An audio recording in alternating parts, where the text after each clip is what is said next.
Commencez gratuitement dès maintenant sur infomaniac.com/K-Drive. Quentin Brière, maire de Saint-Dizier et d'autres maires de France veulent redonner aux villes moyennes une place plus importante. Un nouveau roman policier sorti tout droit de l'esprit d'un professeur de judo originaire de Tronville-en-Barrois.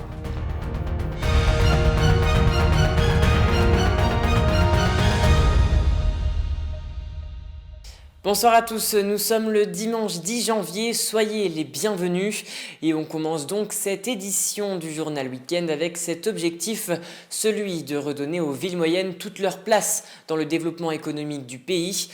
Quentin Brière, maire de Saint-Dizier, s'est joint à un collectif d'élus créé par Jean-Christophe Fromentin, maire de Neuilly-sur-Seine, un projet de 50 milliards d'euros au niveau national pour mettre à niveau les infrastructures territoriales. Regardez ce reportage. Décentraliser Saint-Dizier, voilà l'objectif principal du maire de la ville, Quentin Brière. Le maire fait partie d'un collectif d'élus au niveau national qui a pour ambition de redonner aux villes moyennes toute leur place dans le développement économique du pays. Les villes moyennes, c'est ici qu'il y a l'histoire, la singularité de notre pays. Et donc il faut miser sur ces villes.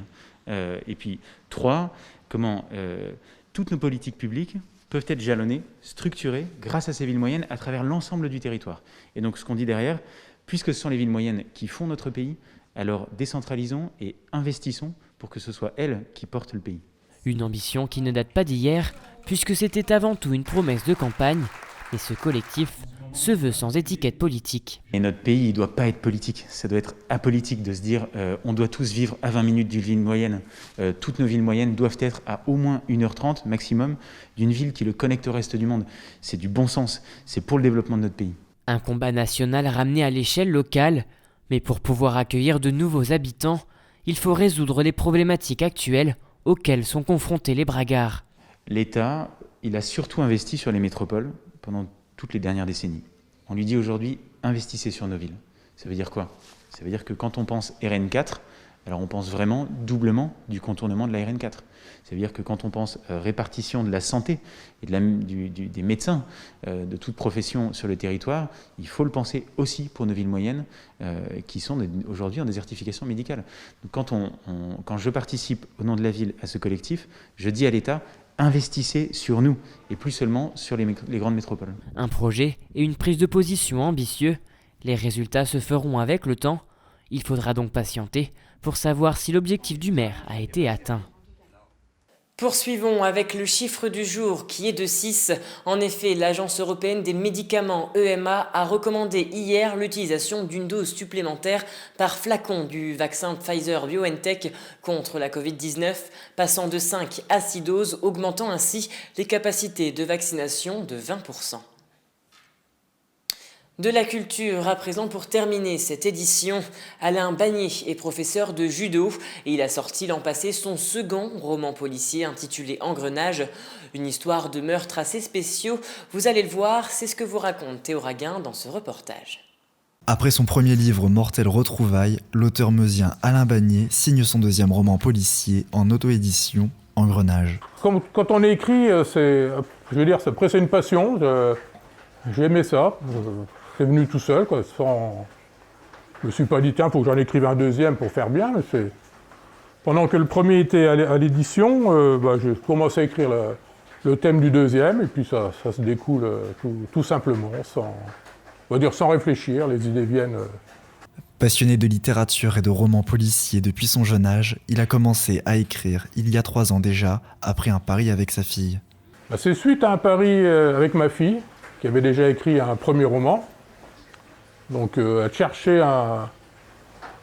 le thème de son deuxième roman, et je dis tiens, je vais chercher une idée, et puis ça m'est venu, j'ai commencé à écrire quelques pages, et finalement elle m'a dit t'as l'air d'être bien parti, donc continue, écris-le, et je te laisse l'énigme, donc c'est comme ça que j'ai écrit mon premier roman.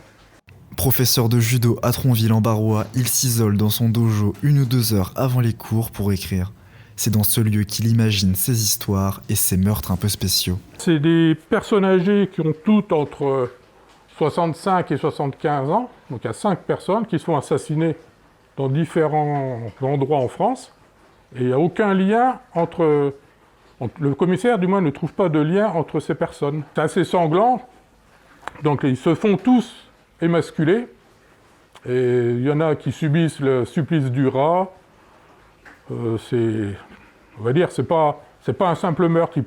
L'assassin prend plaisir à assassiner. En lisant le livre, vous saurez pourquoi. Cependant, Alain Bagné tient à nous rassurer, ses œuvres ne sont pas autobiographiques. Je n'ai pas d'explication, il faudrait peut-être que je consulte un médecin, mais non, là, je ne peux pas vous dire pourquoi, c'est pas du vécu, hein, c'est parce que je pense que faire un meurtre tout simple, j'aurais peut-être moins d'imagination pour l'écriture. Tandis que là, bon, il y a plus de détails, je rentre dans les détails, ça complique un peu plus l'enquête. Mais comme j'ai dit dans le début de mon livre, je ne suis pas un psychopathe, je suis quelqu'un de normal. L'auteur meusien ne compte pas s'arrêter en si bon chemin. Ce dernier est déjà plongé dans l'écriture de 2 prochains livres, un nouveau roman policier, ainsi qu'un ouvrage destiné à la jeunesse. Et c'est la fin de cette édition. Merci à tous de l'avoir suivi. Très bonne semaine à vous. Toute l'actualité qui vous concerne, à voir et ou à revoir, dès maintenant sur puissancetélévision.fr et sur notre application mobile.